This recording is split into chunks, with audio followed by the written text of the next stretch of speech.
hidup ini yang bisa memilih, dan ada kita terpaksa tak bisa memilih. Misalnya saya ceramah berdiri dengan ceramah duduk, itu memilih atau terpaksa? Hah? Terpaksa.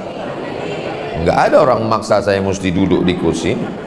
Saya tadi masuk, saya ya terserah Ustadz, mau duduk di bawah, mau di kursi, atau mau berdiri. Itu pilihan saya. Kenapa saya tidak duduk di bawah? Karena kalau saya duduk di bawah tak nampak di kamera. Kenapa Ustadz tidak berdiri? Karena kursi sudah disiapkan. Kalau tidak duduk, tidak menghormati panitia. Jadi akhirnya saya tidak berdiri, saya tidak duduk di lantai, saya pilih yang pertengahan, duduk di kursi. Artinya hidup ini pilihan. Saya mohon maaf pada orang-orang tua, saya duduk di atas tak sopan. Saya terus terang duduk di atas ini tak enak hati. Tapi tak lama, habis tausiah ini saya pulang. Nah, menjadi orang Melayu lahir di Pulau Bangka, itu pilihan atau terpaksa? Pilihan. Hah? Rupanya datang dulu malaikat menunjukkan, mau pilih mana, lahir di Pulau Batam apa di Pulau Bangka, di Pulau Belitung? Nggak ada. Kita terpaksa dengan keterpaksaan takdir. Ini konsep ini dituliskan oleh ulama besar alumni Al-Azhar dari Suriah Damaskus, nama Syekh Muhammad Said Ramadan Al-Buti. Kitabnya Al-Insan Bainal Musayyar wal Mukhayyar. Manusia itu antara dua. Musayyar, dijalankan Allah, tak ada bisa memilih. Mukhayyar, dan dia bisa memilih. Ini perlu dijelaskan. Karena banyak orang sekarang salah. Akhirnya gara-gara salah pikir, salah cakap, salah buat, salah amal. Kenapa kamu minum khamar? Kenapa kamu berjudi? Kenapa kamu berzina? Ini sudah takdir saya, Pak Ustaz. Dia minum khamar itu bisa memilih atau tidak bisa? Bisa. Antara minum khamar atau minum teh manis. Antara berzina atau berzikir. Antara berjudi atau dia membantu fakir miskin. Duit dicari dengan susah payah, tetes peluh keringat dan air mata. Sesudah dapat, main judi online. Mana ada orang menang judi online? Sama dengan main catur dengan robot, mana mungkin kita menang? Judi online itu ada aplikasinya, dia buat kita untung, habis itu hancur, rugi. Nanti kalau saya jelaskan curiga pula jamaah, kayaknya Ustaz pernah main juga ini. Jadi sekarang banyak manusia ini setelah dia buat dosa, dengan penuh kesadaran dia bisa memilih, tapi dia melakukan kesalahan yang paling fatal, dia menyalahkan Tuhan. Padahal manusia ini, Bapak Ibu hafal semua ayatnya. Wa nafsin wa ma sawwaha fa alhamaha fujuraha wa taqwaha.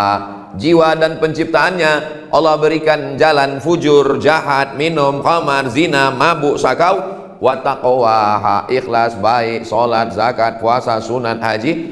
Qad aflaha man zakkaha, beruntunglah orang yang mensucikan dirinya. Wa qad khaba man dassaha, merugilah orang yang mengotori jiwanya. Hari ini pagi-pagi hujan, enaknya menarik. Oh, sepakat semua nih. Tapi dengan susah payah, mandi bersih, datang ke masjid Salsabila, melangkahkan kaki bismillahi tawakkaltu 'ala Allah la haula wala quwata illa billah. Ini datang ke masjid ini pilihan atau keterpaksaan? Pilihan. Siapa yang mau duduk di rumah nonton TV, tidur-tiduran, dan dia lebih memilih kemari. Allah berjanji, walladzina jahadu fina, siapa yang bermujahadah melawan hawa nafsunya, lalu dia mencari jalan Allah, lanahdiyannahum subulana, kami akan menunjukkan jalan kami. Jadi kita ini dari mulai bangun pagi tadi sudah berjihad. Pilihannya antara dua, tidur atau bangun subuh. Lawan kantuk, bangun. Bismika Allah, apa pula bismika? Alhamdulillahilladzi ahyana ba'dama amatana wa ilaihi nusyur. Salat di rumah ajalah. Sholat di rumah apa di masjid? Di rumah apa di masjid? Di rumah, di masjid. Di rumah, di masjid. Di rumah. Coba teruskan. Di masjid, di rumah. Di masjid, di rumah. Di masjid. Pergi ke masjid. Kita selalu ada pilihan-pilihan. Sholat, zikir, baca Quran atau tidak? Tadi malam. Makan sahur? Tidak. Makan sahur? Tidak. Makan sahur. Kata Pak Erzaldi tadi malam, mengantar saya pulang dari Bangka Selatan, masuk pintu kamar hotel. Ustadz Somad, mau sahur pakai lauk apa? Saya bilang nasi bungkus, nasi campur. Pagi tadi langsung datang, nasi bungkus, nasi campur. Saya ngasih tahu ini supaya jangan siapkan teh manis.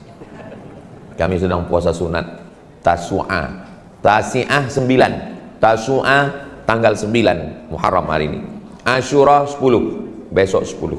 Yang paling bagus 3 hari, 9, 10, 11. Tak sanggup 2 hari, 9, 10.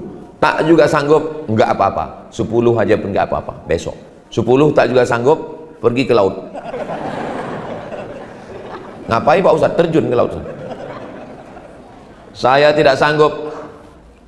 Ada satu pintu di surga itu namanya, nama mata airnya Ainun fiha salsabila. Ada mata air namanya Salsabila. Cantik nama anak perempuan. Siapa nama anaknya? Salsabila. Masya Allah. Mudah-mudahan ibu bapak punya anak perempuan. Saya juga, saya tak ada anak perempuan. Nama pintunya Babur Rayyan. Rayyan la yadkhuluhu illa shaimun. Hanya dimasuki oleh orang yang puasa. Jadi amal yang paling bagus bulan Muharram ini, Syahrullahil Muharram, wa minal hurumi fasum. Bulan haram puasalah engkau. Bulan haram itu ada 4: Zulqa'dah, Zulhijjah, Muharram, Rajab. Zulqa'dah, Zulhijjah, Muharram, Rajab. Tidak ditengok tanggal berapa, pokoknya silakan aja puasa. Tapi yang dilarang itu ada tanggalnya. Yang tidak boleh 10 Zulhijjah, 11, 12, 13. 4 hari ini haram puasa. Kenapa? Karena hari makan kambing. Tak boleh. Kalau puasa kita tanggal 10, 11, 12, 13 mubazir lah, kambing-kambing itu busuk. Akhirnya kita habiskan kambing. Bagaimana kambingnya kemarin? Sudah habis? Alhamdulillah. Nah, bagi yang sakit-sakit, ketika kita pergi ke pasar beli apel. Apel Pak Ustadz? Iya, apel. Di belakang rumah kita ada jambu, kita petik, bawa letak ke meja makan. Kita belah apel putih, bersih. Kita belah jambu, berulat. Pertanyaannya, kenapa ulat tidak makan apel? Karena apel mahal Pak Ustadz? Bukan. Kenapa ulat tak makan apel? Karena apel disemprot pestisida. Sedangkan jambu tak disemprot. Akhirnya ulat makan jambu. Sebetulnya lebih cerdas ulat apa kita? Lebih cerdas ulat. Buktinya ulat tak makan pestisida. Pergi kita ke pasar, tempat jual ikan asin, itu ikan asin yang dikerumuni lalat. Kenapa ikan asin yang di sini tak ada lalat? Rupanya ikan asin ini disiram formalin, pengawet mayat. Lalat tahu, orang tak tahu. Akhirnya dimakannya ikan asin yang pakai pengawet mayat. 2 bulan dimakan langsung jadi mayat. Kita makan buah dengan pestisida. Kita makan ikan asin, ternyata ada formalin masuk ke dalam badan. Badan kita tidak bisa mengolah. Saya makan pisang, kulit pisangnya saya buang ke tanah, kulit pisangnya busuk. Tapi kalau kita minum teh botolnya plastik, dibuang ke dalam tanah, plastiknya menggumpal 100 tahun tidak busuk. Maka jangan buang plastik ke tanah, jangan buang plastik ke laut. Lagi minum teh es, buang plastiknya ke laut, plastiknya masuk ke dalam. Plastik yang masuk ke dalam itu ditengok oleh ubur, ditengok oleh apa namanya, penyu, ditengok penyu, kura-kura makanannya ubur, ditengoknya ubur-ubur, ini macam ubur-ubur, pas dimakan rupanya plastik. Jangan buang sampah plastik ke laut, jangan buang sampah plastik ke tanah. Sampah plastik mesti dibakar. Adapun nasi, sampah-sampah ikan itu buang ke tanah, bagus, jadi pupuk, kompos. Tapi kalau plastik, begitu juga kalau plastik ini masuk ke badan kita, termasuklah ini pengawet, penyedap rasa. Saya sampai sekarang tidak makan makanan yang ada pengawet. Kalau makan tahu goreng habis. Kalau makan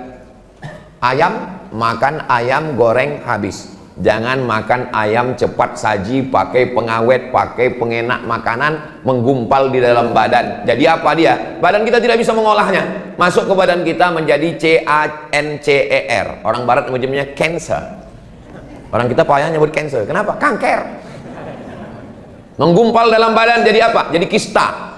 Anak SD kena kista. Nggak masuk akal. Kok bisa anak SD kena kista? Rupanya minumnya pengawet, makanannya cepat saji. Anak SD kena diabetes. Loh, anak SD kok bisa kena diabetes? Rupanya minumannya minuman kaleng, minumannya minuman bersoda, minumannya minuman tidak pakai gula. Saya kalau minum teh itu dituangkan gula, memang betul gula. Ini sekarang ada minuman yang manis tapi bukan gula. Apa namanya? Pemanis buatan, bahan kimia. Itu semua racun menggumpal di dalam badan, jadi kanker, jadi tumor, jadi penyakit, jadi kista. Bagaimana cara membuangnya? Dibakar. Itu yang berada di dalam badan kita itu dibakar. Itulah dia kemoterapi. Di kemo. Mudah-mudahan yang sakit-sakit diangkat Allah penyakitnya. Ternyata orang barat menemukan obatnya. Namanya fasting terapi. Terapi fasting. Fasting itu apa? Tidak makan pagi, tidak makan siang, tidak makan malam. Rupanya kalau kita ini tidak makan, badan kita itu memakan diri kita sendiri. Segala kelebihan kolesterol, kelebihan gula, kelebihan penyakit yang ada dalam badan itu dimakan oleh badan kita sendiri. Saya waktu baca terapi fasting dikasih sama jamaah, Ustaz Somad, tengok ini ada iklan terapi fasting. Katanya jangan makan 8 hari dalam sebulan, badan kita sehat. Jangan makan 30 hari dalam setahun, badan kita sehat. Allahu Akbar, subhanallah, masya Allah, tabarakallah. 8 hari dalam sebulan, Senin, Kamis, Senin, Kamis, Senin, Kamis, Senin, Kamis. 30 hari dalam setahun, syahrul Ramadan alladzi unzila fihil Quran. Itu mukjizat Nabi Muhammad sallallahu alaihi wasallam. Banyak orang sekarang jogging pagi-pagi, habis sholat subuh jogging. Oh, jogging kemana Pak? Lari Pak Ustaz. Lari apa? Lari dari kenyataan. Orang jogging itu ada 3 kemungkinan. Yang pertama, mau membakar kalori. Yang kedua, lari dari bini. Yang ketiga, lari dari menghadapi kenyataan. Mudah-mudahan Bapak Ibu tidak termasuk yang itu. Banyak orang sekarang menipu diri sendiri.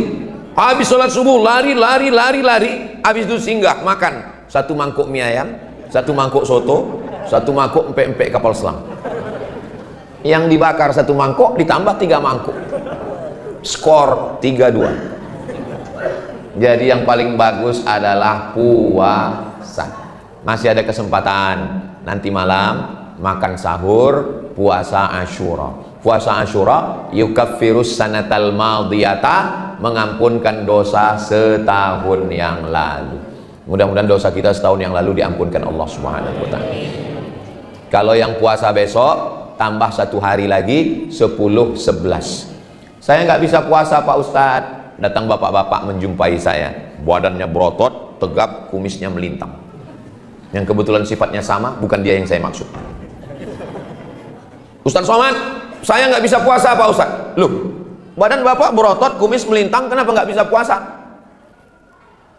Buah pinggang saya tinggal 1, sudah dibuang cuci darah. Nauzubillah. Mudah-mudahan yang sakit-sakit sehat, amin. Kata dokter Malaka ngasih tahu jangan puasa karena badan nggak tahan. Jadi rupanya puasa ini tidak tengok badan. Ada orang yang kurus tahan puasa. Banyak jamaah ini menduga saya ini kurus disangkanya rajin puasa. Enggak. Kemarin waktu di PT Timah ditanya sama salah satu Pak Direksi, ada yang mau saya tanya Pak Ustadz. Apa Pak? Ustadz makannya diatur ya? Enggak, saya bilang. Saya pantang saya cuma 1, pantang dekat, habis. Tapi saya tengok badan Ustadz nggak gemuk-gemuk. Ada dokter di Batam ngasih tahu saya, Ustadz Somad jangan terlalu kurus, Ustadz agak gemuk sedikit katanya. Terus saya bilang, gimana caranya biar nambah berat badan? Ustadz minum SKM, susu kental manis. Pagi 1 gelas, siang 1 gelas, malam 1 gelas, sehari 3 gelas. Saya belilah susu kental manis 90 saset. 1 hari 3 saset. Setelah sebulan saya minum, saya timbang, nggak naik.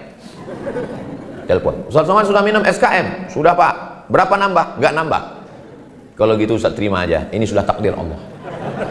Jadi saya ini apapun yang saya makan nggak nambah-nambah. Jadi memang ada orang model macam begitu. Tapi ada jenis manusia ini, dia tidak makan, baru nengok aja langsung gemuk. Ada. Jadi sebetulnya yang susah hidup ini bukan gemuk ataupun kurus, bukan. Yang susah itu adalah memikirkan cakap orang. Kurus kita apa kata orang? Menderita kali kau tengok. Gemuk kita apa kata orang? Pertumbuhan itu ke atas bukan ke samping. Mau gemuk mau kurus nggak penting, yang penting sehat bisa ibadah. Itu yang paling penting.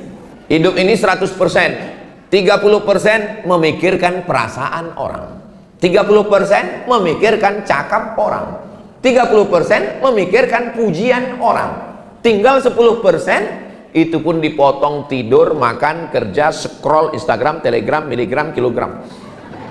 Lalu yang untuk kita itu mana?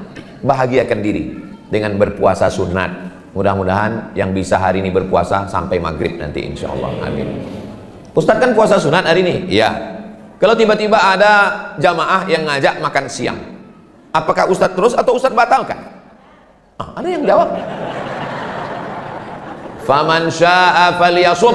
Siapa yang mau meneruskan sampai maghrib, teruskan. Waman syaa falyuftir. Siapa yang mau membatalkan, silakan batalkan. Kecuali ibu puasa qadha. Misalnya tadi malam niat saya besok puasa qadha, dapat pahala puasa qadha dan dapat pahala puasa sunat, maka dia tidak boleh membatalkan puasa qadha kecuali darurat. Tapi saya yang puasa sunat, misalnya saya diajak bertamu ke rumah, tiba-tiba ibu masak, terus ditanya, Ustadz silakan buka puasa. Saya tengok dulu lauknya. Kalau cuman goreng ayam, nasi kotak, saya teruskan. Tapi kalau dimasakkannya ikan asin sambal belacan, tak usah disebut, menetes saya dulu kita. Apa maksudnya? Kalau kita bertamu ke rumah orang, tuan rumahnya puasa, kita jangan tersinggung. Kalau kita bertamu ke rumah orang, tamunya puasa, teh kita tidak diminumnya, kita juga jangan sakit Itulah enaknya kalau kita ngajinya sama-sama ngaji di Salsabila, sama-sama ngaji dengan ustadz guru-guru kita. Kita tidak tersinggung. Tapi kalau ngajinya beda, itu tersinggung dia. Begitu datang tamu, minum pak, minum. Terus kata tamu, saya puasa. Alah, macam masuk surga aja. Begitu juga kalau kita bertamu ke rumah orang. Bertamu kita ke rumah orang, disiapkannya makanan, disiapkannya minuman. Terus dia bilang, minum pak, silakan. Bapak nggak minum? Saya puasa. Aduh, nggak enak lah kami. Kalau saya justru misalnya saya bertamu ke rumah bapak, saya nggak puasa, bapak puasa. Mohon maaf ya Pak Ustadz, silakan habiskan. Saya puasa. Bagus, jatah saya kan banyak. Begitu juga kalau saya tuan rumah, pas sudah saya siapkan, saya suruh dia makan pak, minum. Dia nggak mau minum. Bagus, tak habis teh botol saya. Jadi menjaga hati itu penting, tapi menjaga hati berdasarkan hati tanpa ilmu hampa kosong, apalagi hanya memeturutkan perasaan suuzon. Tapi kalau dia berdasarkan ilmu, kau puasa alhamdulillah, kau tak puasa pun tak masalah. Begitu juga dengan puasa kita hari ini dan puasa besok insya Allah. Selanjutnya adalah kalau tidak bisa puasa macam mana Pak Ustadz? Memperbanyak solat sunat. Idza dakhala ahadukumul masjid, kalau kamu masuk masjid, fala yajlis, jangan duduk hatta yusolli raka'ataini, sampai solat sunat 2 rakaat. Namanya solat tahiyatul masjid. Ustadz Somad ngatanya tahiyatul masjid, tapi tadi kami tengok Ustadz langsung masuk langsung duduk. Saya ada wudhu tadi sebelum di hotel, sebelum kemari saya berwudhu. Nanti ke masjid saya tahiyatul masjid lah. Pas sampai di sini langsung disuruh duduk. Nanti kalau saya ditanya malaikat, kenapa kau tahiyatul masjid? Panitia nyuruh duduk. Saya udah ada niat tadi dari rumah. Apa gunanya kita tahiyatul masjid? Supaya tempat sujud kita itu menjadi saksi nanti di akhirat. Makanya kalau kita singgah ke masjid, tahiyatul masjid kita. Ini kadang orang musafir naik mobil pulang kampung, singgah ke masjid, singgah ke masjid, singgah ke masjid, singgah ke masjid. Keterangan, kencing. Sempatkanlah berwudu. Bukan lama tahiyatul masjid tuh. Usolli sunnat tahiyatul masjid raka'ataini lillahi ta'ala, Allahu Akbar, iftitah, Fatihah, ayat, ruku', i'tidal, sujud, duduk, sujud, tegak, Fatihah, ayat, ruku', i'tidal, sujud, duduk, sujud, tasyahud, salam. Selesai 2 menit. Bukan lama. Masa iya sholat 2 menit Pak Ustadz? Kita tengok, kita ukur dengan jam paling mahal ini ya. Oke, kita tes. Pas dari angka 12.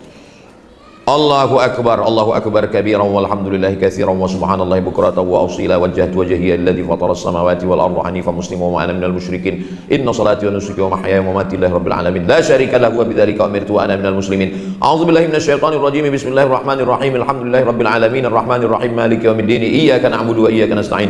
Ihdinas siratal mustaqim siratal ladzina an'amta 'alaihim ghairil maghdubi 'alaihim waladdallin. Amin. Bismillahirrahmanirrahim. Qul huwallahu ahadun lahus samad lam yalid wa lam yulad wa lam yakul lahu kufuwan ahad. Allahu akbar. Subhana rabbiyal azim wa bihamdi subhana rabbiyal azim wa bihamdi subhana rabbiyal azim wa bihamdi sami Allahu liman hamidah rabbana lakal hamdu mil'us samawati wa mil'ul ardi wa mil'u ma syi'ta min syai'in ba'du. Allahu akbar. Subhana rabbiyal a'la wa bihamdi subhana rabbiyal a'la wa bihamdi subhana rabbiyal a'la wa bihamdi. Allahu akbar. Rabbighfirli warhamni wajburni warfa'ni warzuqni wahdini wa'afini wa'fu anni. Allahu akbar. Subhana rabbiyal a'la wa bihamdi subhana rabbiyal a'la wa bihamdi subhana rabbiyal a'la wa bihamdi. Pas 1 menit. Siapa bilang salat sunat lama?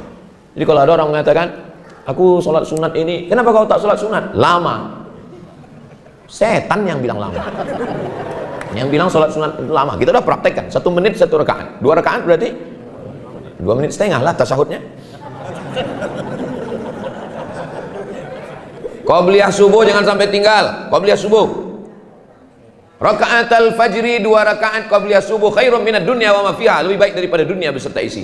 Yang paling kaya bukan konglomerat. Yang paling kaya bukan Bill Gates, yang paling kaya adalah orang yang tadi 2 rakaat qabliyah subuh. Yang paling miskin bukan asnaf zakat, yang paling miskin adalah yang tadi tidak qabliyah subuh.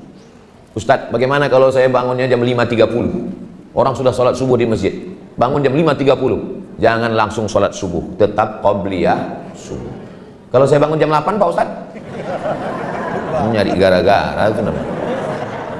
Itu bukan nanya, itu membangkitkan setan Ustadz itu. Andai terlambat bangun tetap qabliyah subuh. Mana dalilnya? Dalilnya Nabi musafir. Musafir mereka tertidur di atas pasir. Sampai akhirnya mereka terbangun karena dhau'is syamsi, karena panas matahari. Terbangun, Nabi suruh Bilal azan. Allahu akbar, Allahu akbar. Habis itu mereka tetap qabliyah subuh. Qabliyah subuh diqadha. Tiba-tiba masuk ke dalam masjid, qomat. Allahu akbar, Allahu akbar. Asyhadu an la ilaha illallah. Langsung kita sholat subuh. Aduh, aku belum qabliyah subuh. Maka qabliyah subuhnya dilaksanakan setelah sholat subuh. Tapi jangan dibuat di masjid, karena tak ada ba'diyah subuh. Kalau dibuat di masjid, nanti tegak berdiri, jamaah berbisik. Siapa itu? ISIS. Aliran sesat. Buatlah qabliyah subuh, itu diqadha di rumah. Qabliyah subuh, apalagi? Sampai ke masjid, sholat subuh. Habis sholat subuh jangan keluar masjid, apalagi besok hari Ahad. Besok kesempatan untuk jangan sampai besok subuh, jangan ada yang habis sholat subuh tidur. Habis sholat subuh, kalau hari lain mungkin mau kerja, besok hari libur, hari Ahad bertepatan dengan Asyura 10 Muharram, bertepatan. Besok habis sholat subuh ngaji di masjid. Man sholat subuh fi jama'atin, siapa yang sholat subuh berjamaah, summa qa'ada yadhkurullah. Habis sholat subuh duduk berzikir pengajian sampai terbit matahari. Setelah itu sholat sunat 2 rakaat, namanya sholat sunat isyraq.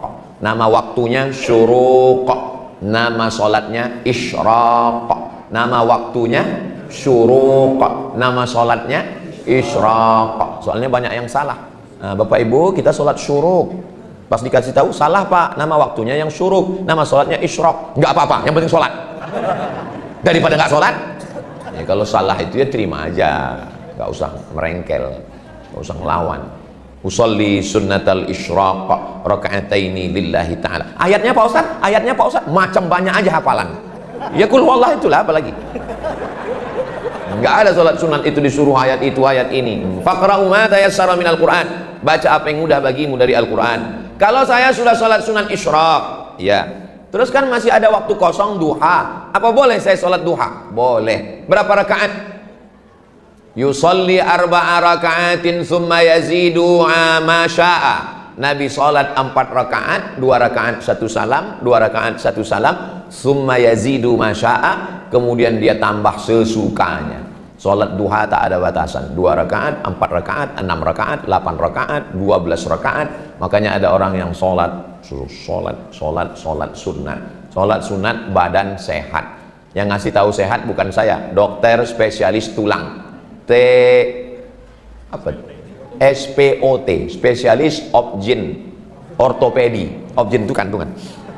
SPOG, SPOT spesialis ortopedi tulang. Jadi kebetulan ada satu profesor spesialis tulang ngomong ke saya, Ustaz Somad, kalau kita makan dari mana? Dari mulut. Kalau kulit makan dari mana? Dari pori-pori, kan ada lubang-lubang. Kalau tulang makan dari mana? Ya tengok dulu, tulang Nasution, Hasibuan, Sregar. Tulang Pak Ustadz, tulang. Kalau tulang tuh makannya dari mana? Ya nggak tahu, kok nanya saya. Tulang itu makannya dari bergerak.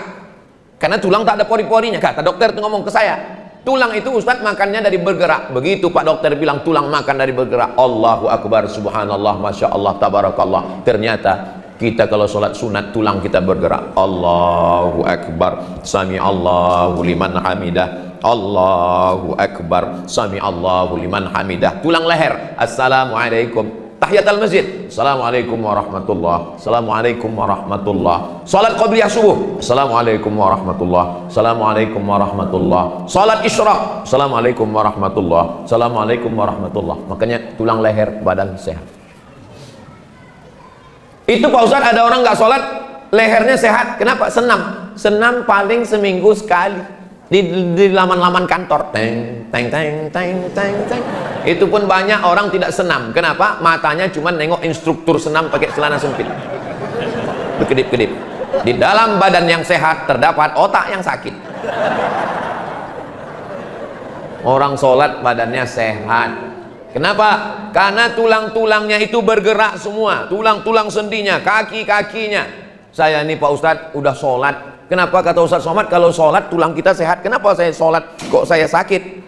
Masalahnya Bapak sholatnya kapan? Itulah Pak Ustadz, sejak keluar surat pensiun kemarin. Ya sholatnya itu dari sejak muda sehat.